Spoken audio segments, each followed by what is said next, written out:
Hey there, gamers. DreamcastGuy here, and today we're talking about the new PlayStation beta program that was just revealed by Sony, because this was revealed about 90 minutes ago, and I noticed a lot of people seem to be confused by what it is. If this is good, if this is bad, if this is a ripoff somehow. So I want to explain, as a person that has participated in a lot of previous PlayStation betas, including some PS5 betas and stuff, what this is and why I actually think this is going to be very good for the future of PlayStation games, at least hopefully.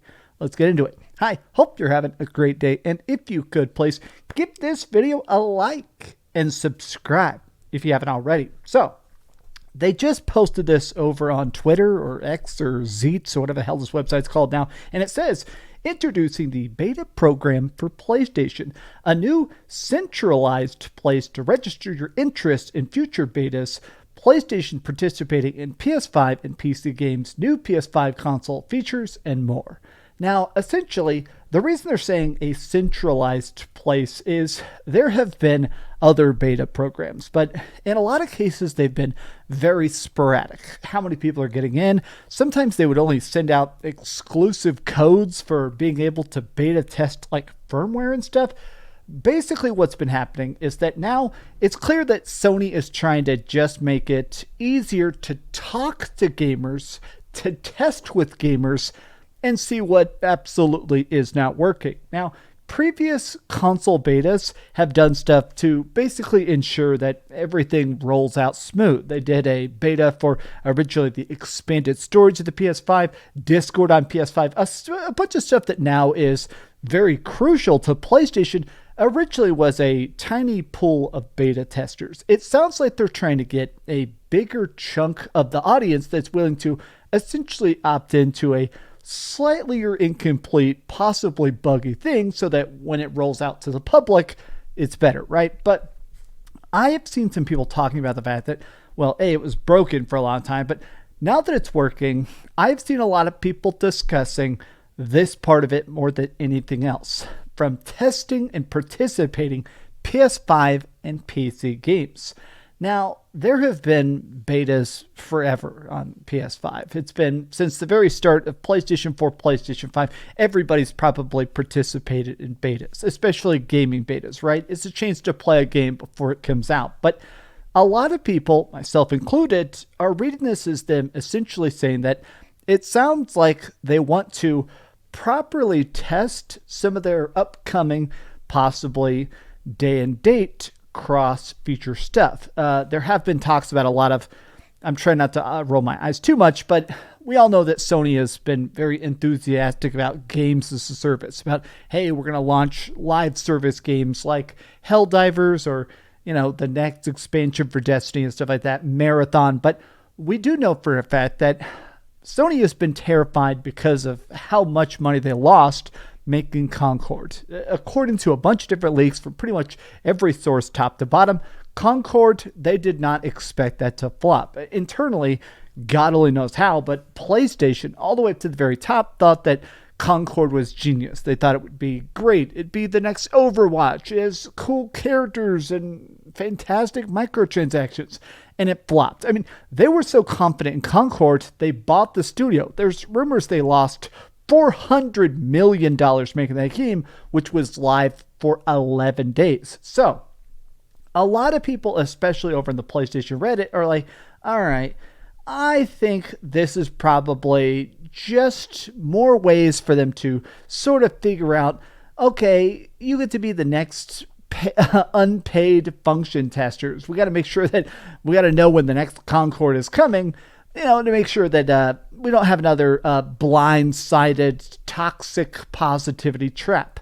A lot of people are saying, I'm happy to be part of this beta, but really, I wish we had some sort of incentivization, you know, something like PlayStation Stars. There used to be more reward programs from PlayStation and Xbox and Nintendo. I feel like they've all kind of been sunset. There is still some stuff like My Nintendo Rewards. There is still the Xbox Insider. There is still a version of this on Xbox, but it does feel like in a lot of ways that as big as PlayStation is, I think they're about to pass 80 million PS5 sold.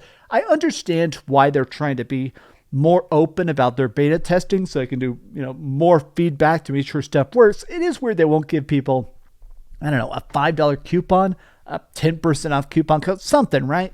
But I wanted to actually read their press release. As you can see here, this just came out. I'm recording this very shortly after it came out, and it says this: over the years, many of you have participated in previous various beta programs across Sony, which has helped us deliver the possible gaming experiences around the world, and we're truly grateful for your participation. That's why I'm pleased to introduce the Beta Program at PlayStation initiative.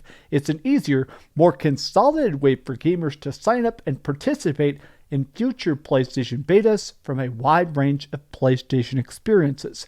Now, this is kind of how Xbox has been doing it for pretty much the entire Xbox Series X generation, where you had this thing called Xbox Insider that would actually let you test. A lot of times you could go through it like an app button and download all sorts of different betas for upcoming Xbox games or firmware updates and stuff. It sounds like PlayStation basically went, okay, that works really well. It's easy, it's quick, it communicates, it's opt-in or it's opt-out. It's way clearer than the way PlayStation was previously doing it. Some of the betas that PlayStation would do, even for firmware updates, is they would email you a code that you would redeem for the PlayStation Store that would let you test messing with the functionality of controller speakers and stuff. It was not a very, very good system in my opinion. And I say that as a person has tried it quite a bit. This does sound they're trying to make it where it's a lot easier to understand. Here are the requirements. You got to have a PlayStation, you got to be in good standing, you got to be of the legal age to play it in your region. Okay, but here's the other part of it. By being in this, a single registration beta program at PlayStation will allow players to express interest in gaining access to participating PS5 and PC games, new PS5 features, the PlayStation app features, and even user experiences on PlayStation.com. Now, I think that it's pretty obvious that PlayStation is really trying to push more stuff like Helldivers, big, internet breaking, experiential, silly things to play with your friends, whether it is on PC or whether it is directly on your PlayStation, right? I think they're trying to get more people that can help them test that stuff so we don't have that level of, honestly, catastrophic breakdowns. It's been over a year now. It's actually a little bit past the year anniversary of the release of Helldivers 2, and that game was great, but people forget now, those servers were crashing constantly, worldwide. I mean, every part of it. And even then, they had the PlayStation login requirement stuff where it actually had to talk to PSN, which meant that when PSN crashed last month, when that happened, Helldivers 2 crashed. I mean, I think that Sony is essentially trying to make it so that every part of PlayStation is more bulletproof, more ready for just the general consumers that are there to pick up the controller and play some Spider-Man. Personally, I've been in the other PlayStation betas. I'm going to be in this PlayStation beta. If you're curious, you can opt into it here at PlayStation Beta Program at PlayStation, but hopefully this is as good as it sounds. Hopefully that feedback leads to better games and less games as a service projects. But what do you guys think about this?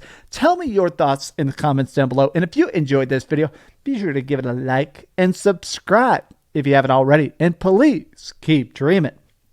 I just had a denture tune-up like 10 minutes ago, and it feels so good. I gotta tell you, man, having dentures is weird. The inside of my mouth feels like it's getting hugged. Oh, yeah.